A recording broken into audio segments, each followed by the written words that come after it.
بسم اللہ الرحمن الرحیم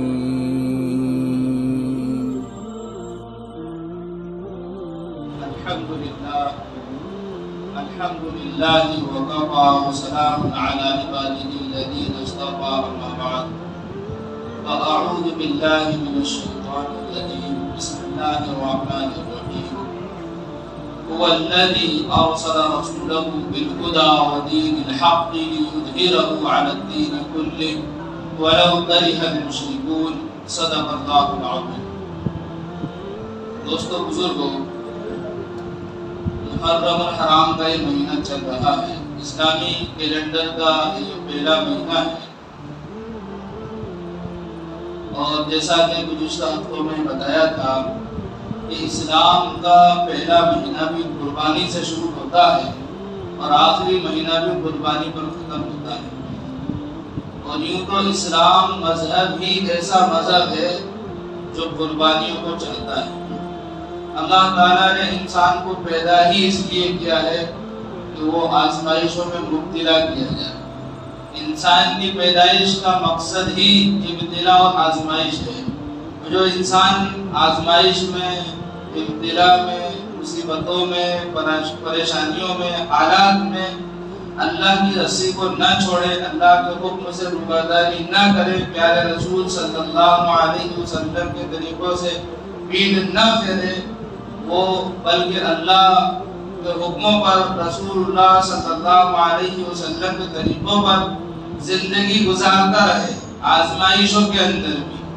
تو اللہ تعالیٰ اس کو دنیا میں بھی کامیاب کر دیتے ہیں اور آخرت میں بھی کامیاب کرتے ہیں۔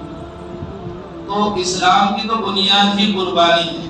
اور اگر دیکھا جائے، غور کیا جائے تو انسان کی زندگی قربانیاں چاہتی ہے۔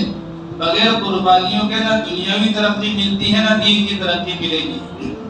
ایک بچہ پورے سال اسکول میں پڑھتا ہے یا مدرسے میں پڑھتا ہے یا کہیں بھی پڑھتا ہے،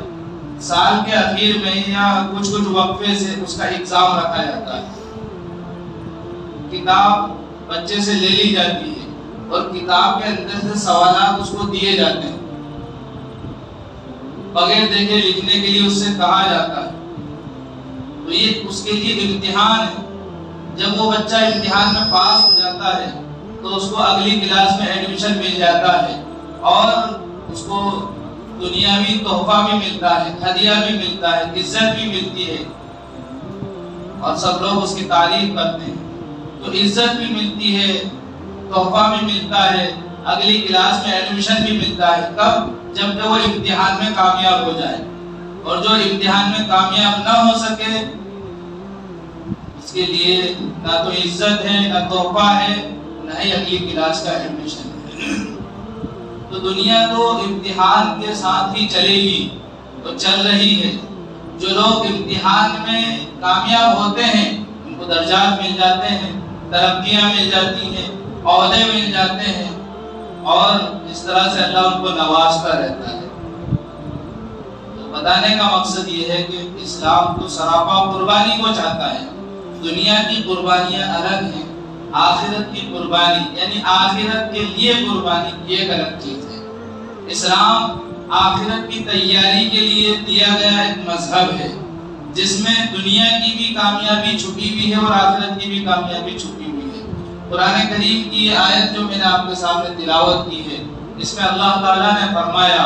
هو الذي ارسل رسوله بالهدى ودين الحق ليظهره على الدين كله ولو كره المشركون، کہ اللہ تعالیٰ ہی وہ ذات ہے، اللہ تعالیٰ ہی ہے وہ جس نے اپنے رسول کو ہدایت کے ساتھ سچا دین دے کر مبعوث فرمایا ہے، تاکہ اس دین کو پوری دنیا پر، دنیا کے تمام مذاہب پر غالب کرے، چاہے مشرکین کو کتنا ہی ناگوار کیوں نہ گزر رہا ہو۔ پتہ کیا چلا کہ دین تو غالب ہو کر رہے گا،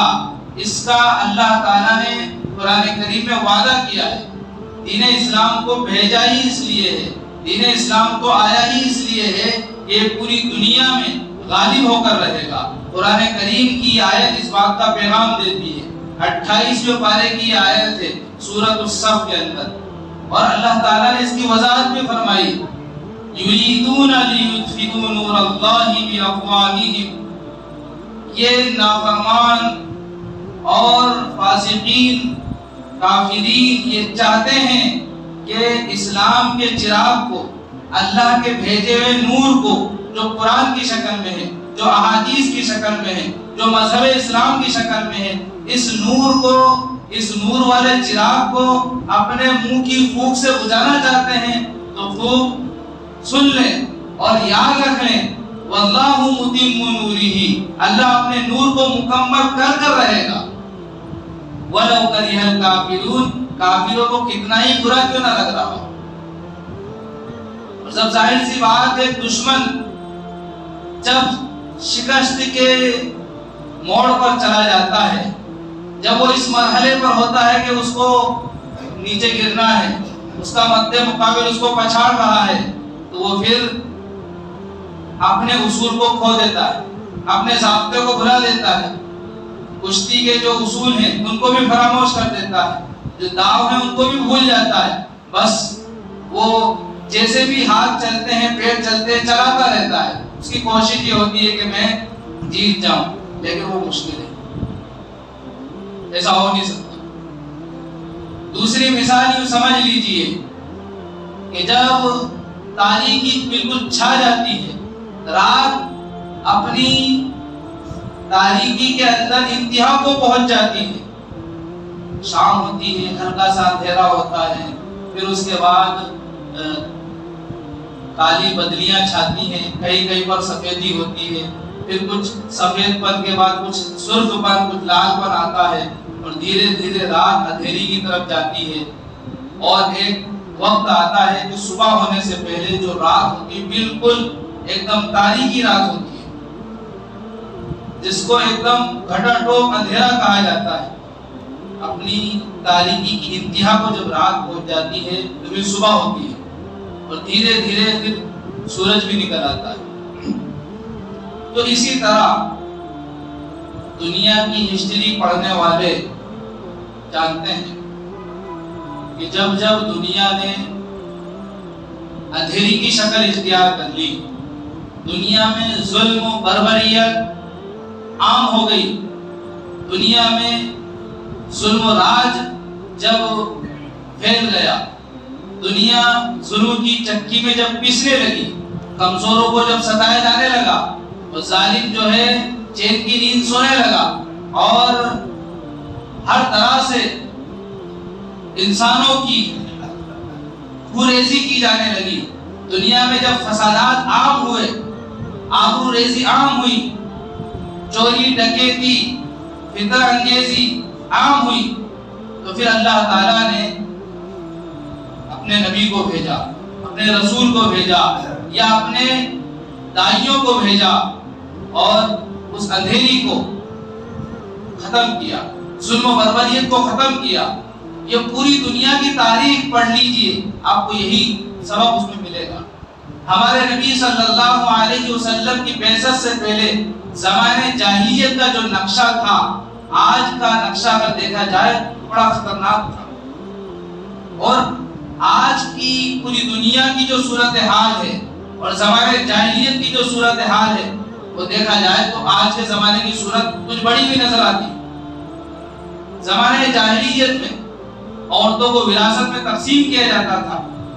کمزوروں کو لوٹ لیا جاتا تھا، ظالم جو ہے راج کیا کرتے تھے، اور کسی غریب کی فریاد کوئی سننے کے لیے تیار نہیں تھا، عورت کو جانوروں سے بھی بدتر حیثیت دے دی گئی تھی، یہاں تک کہ یونان کے ایک فلسفی نے کہہ دیا تھا کہ عورت نام کی کوئی چیز ہے ہی نہیں، یہ تو گری پڑی چیز ہے۔ جس طرح راستے میں پتھر آتے ہیں تو ٹھوکر مار کر الگ کر دیا جاتا ہے، اس پتھر کی بھی کچھ حیثیت ہے کہ اس میں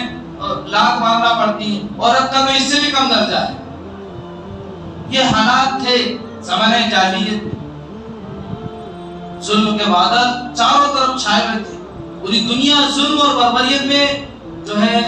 اپنی آخری سانسیں لے رہی تھی، انسانیت ختم ہو چکی تھی۔ ایسے میں اللہ تعالیٰ کو سسکتی ہوئی انسانیت پر رحم آیا، اور اللہ تعالیٰ نے اپنے آخری پیغمبر جناب محمد رسول اللہ صلی اللہ علیہ وسلم کو مبعوث فرمایا۔ آپ نے آ کر سسکتی ہوئی اور دم توڑتی ہوئی انسانیت کو انسانیت کا سبق دیا، مانوتا کا سبق دیا، بھائی چارگی کا سبق دیا، محبت کا سبق دیا، الفت کا سبق دیا، اور یہ بتا دیا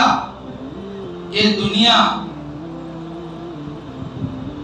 ظلم کے ساتھ نہیں چل سکتی، حکومت ظلم کے ساتھ نہیں چل سکتی، اقتدار ظلم کے ساتھ نہیں چل سکتا، نافرمانی کے ساتھ چل سکتا ہے، کفر کے ساتھ چل سکتا ہے، ناشکری کے ساتھ چل سکتا ہے، لیکن ظلم کے ساتھ نہیں چل سکتا۔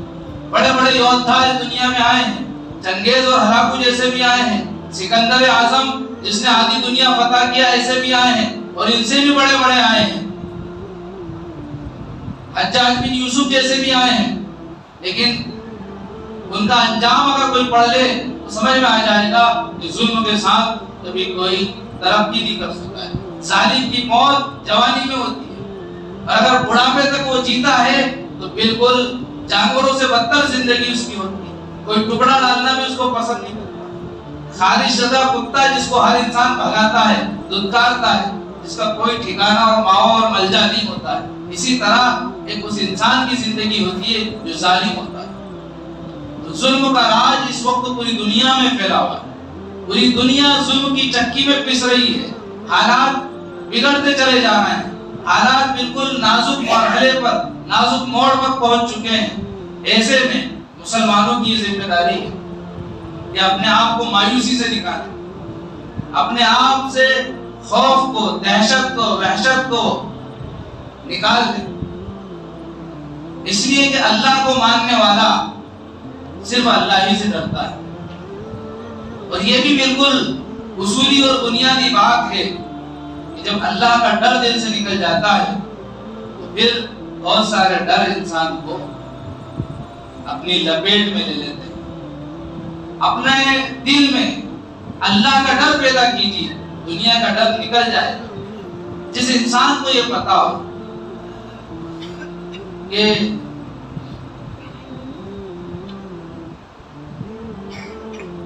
مجھے کل مرنا ہے، جیسے عام طور پہ لوگ بتا دیتے ہیں کینسر والے کے لیے تو 4 دن جیے گا، 8 دن جیے گا، اتنی تاریخ تک یہ جیے گا، پتا ہو کہ یار اتنی تاریخ کو موت آ جائے گی، اس انسان کا کیا حال ہوگا آپ تصور میں نہیں لا سکتے۔ وہ اپنے سارے درد، ساری تکلیفوں کو بھول جائے گا، اور ایک ہی تکلیف یاد رہے گی، اس دن مرنا ہے، اس دن موت آ جائے گی۔ سارے غم کافور ہو گئے، ایک ہی غم یاد رہا کہ اس دن مرنا ہے۔ ایسے ہی سمجھ لیجئے کہ جس انسان کو اللہ کا ڈر دل میں آ گیا، جس انسان کو یہ سمجھ میں آ گیا کہ مرنا ہے، مرنے کے بعد جہنم ہے جو دیکھ رہی ہے، جو بھڑک رہی ہے، جو اپنے شعلوں کے ساتھ، اپنی دیکھتی آگ کے اور انگاروں کے ساتھ، جس کا ایندھن انسان اور پتھر ہے، اس میں اگر ڈال دیا گیا تو میرا پتہ نہیں کیا ہوگا۔ اس انسان کے دل سے دنیا کا ڈر نکل جاتا ہے، وہ انسان پھر کسی سے محروم نہیں ہوتا، کسی سے متاثر نہیں ہوتا، وہ اپنی چال چلتا ہے۔ اس لیے اللہ کا ڈر دل میں داخل کرنے کی ضرورت ہے، ورنہ آج حالات کہاں پہنچ گئے ہیں آپ کو پتا ہوگا۔ ایسا نقشہ تو زمانے جاہلیت میں بھی نہیں تھا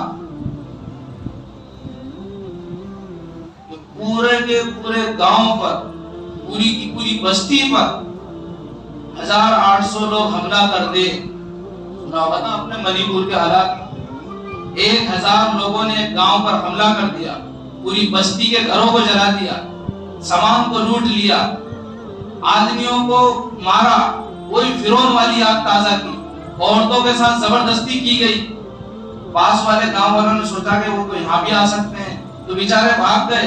انہی میں ایک پریوار کی کہانی اس وقت بہت زیادہ وائرل ہو رہی ہے کہ ایک باپ تھا، ایک بھائی تھا، 3 ان کے ساتھ مستورات تھی گھر کی۔ وہ جنگل میں نکل گئے، وہاں پر پولیس والے مل گئے۔ پولیس والوں نے کہا بھاگ کر مت جاؤ، ہم تمہاری حفاظت کریں۔ پولیس والے اسٹیشن کی طرف آ رہے تھے، اسٹیشن سے پہلے ہی اس بھیڑ نے ان کو روک لیا۔ پولیس والوں نے ان 5 لوگوں کو ان درندوں کے حوالے کر دیا۔ جو راشٹری گانا گاتے ہیں اور شہید ہونے پر بڑا رنج اور غم جتاتے ہیں، جو شہادت سے پھر منہ کیوں چراتے ہیں، جو اپنے شہیدوں کی یاد مناتے ہیں، اپنے شہیدوں کو بلی اور شردھانجلی چڑھاتے ہیں، پھر وہ جب شہادت کا موقع آتا ہے تو پھر بھول کیوں جاتے ہیں کہ ہم بھی اسی ملک کے باشندے ہیں۔ بھارت جہاں پر ایکتا اور بھائی چارگی کا ایک وقت ڈنکا بجتا تھا، جہاں کی گنگا جمنی تہذیب کو لوگ جو ہے فخر کے طور پر بیان کیا کرتے تھے، ان 5 لوگوں کو درندوں کے حوالے کر دیتے ہیں اور یہ بھاگ جاتے ہیں، بوڑھے باپ کو مار دیتے ہیں، اور حالات کیا ہوتے ہیں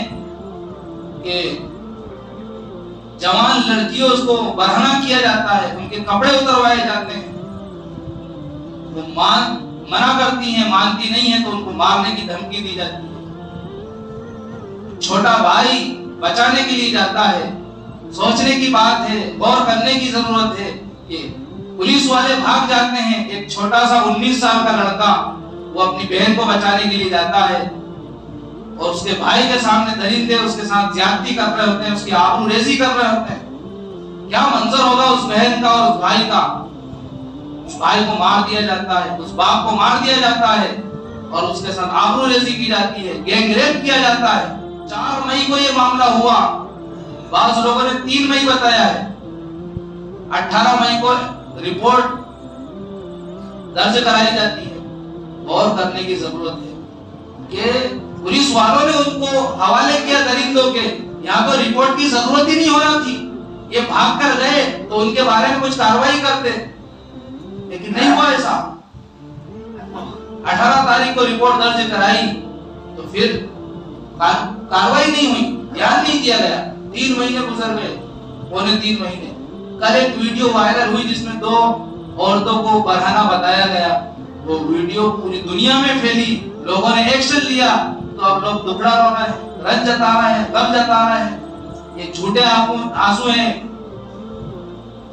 یہ جھوٹے آنسو ہیں، اللہ جانتا ہے یہ ظلم اپنی انتہا کو پہنچ رہا ہے۔ جس طرح چراغ جلتا ہے، وہ جب چراغ کے اندر تیل بھرا ہوا ہوتا ہے تو وہ اپنی ایک مقدار سے جلتا ہے، اس کی لو بالکل برابر ہوتی ہے، لیکن جب چراغ کا تیل ختم ہونے لگتا ہے تو پھر اس کی لو بڑھ جاتی ہے۔ تو چراغ اعلان کرتا ہے کہ میری لو بڑھ گئی ہے، لوگوں میری طرف دیکھو، میرا تیل ختم ہو رہا ہے۔ وہ اپنی بربادی کا اعلان کر رہا ہوتا ہے کہ دیکھو میں بجھنے والا ہوں، کوئی چراغ میں تیل ڈال دو، لیکن تیل کوئی نہیں ڈالتا ہے، یہاں تک کہ اس کو بجھنا ہے۔ ایک مثال دی ہے سمجھنے کے لیے، ایسے ہی جب ظلم حد سے بڑھتا ہے، بربریت حد سے بڑھتی ہے، اور انسانیت کا جب قتل عام کیا جاتا ہے، مانوتا کو جب مسمار کر دیا جاتا ہے، اور جب دنیا شرمسار ہو جاتی ہے تو پھر اللہ کا قہر وجود میں آتا ہے، پھر اللہ اپنے مخلص بندوں کو کھڑا کرتا ہے اور وہ 2 رنگ قریب آنے والا ہے، چاہے جس شکل میں آئے، اللہ چاہے جس سے کام لے۔ میں نے آپ کو بتایا تھا تاتاری جو قوم تھی بڑی خطرناک قوم تھی، چنگیز اور ہلاکو یہ اسی قوم کے تھے، انہوں نے لاکھوں مسلمانوں کو قتل کیا، پورے بغداد کو تہس نہس کر دیا،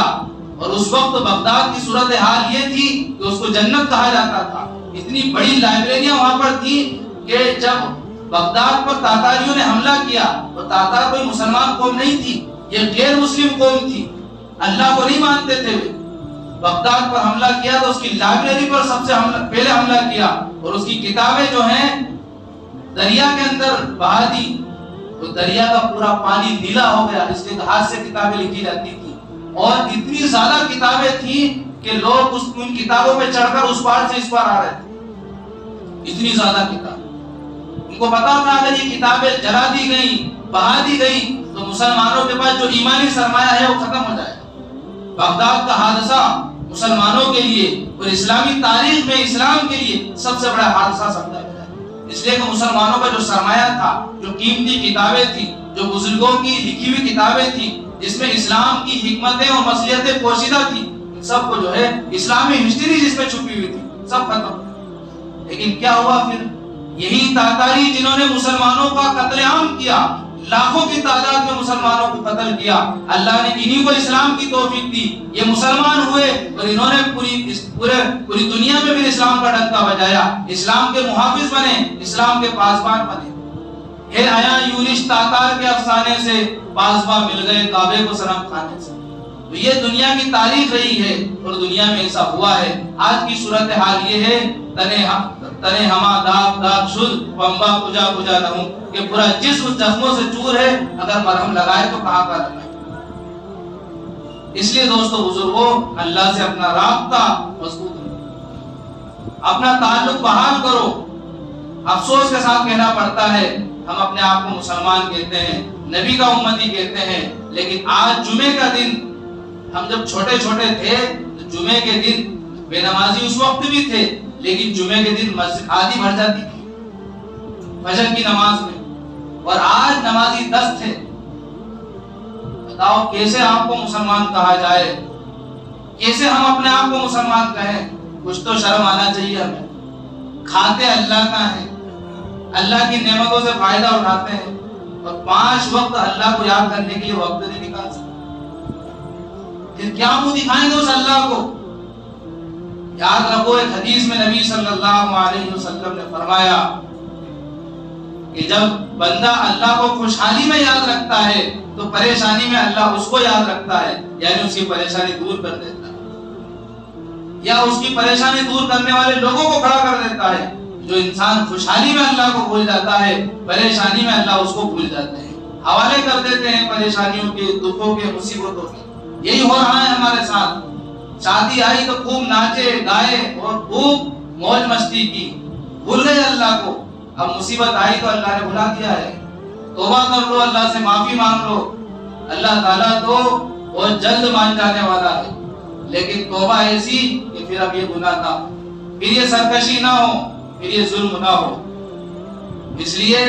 اپنے دل میں اللہ کا ڈر پیدا کرو، اعمال سے جڑو، احکام سے جڑو، مسجدوں کو آباد کرو۔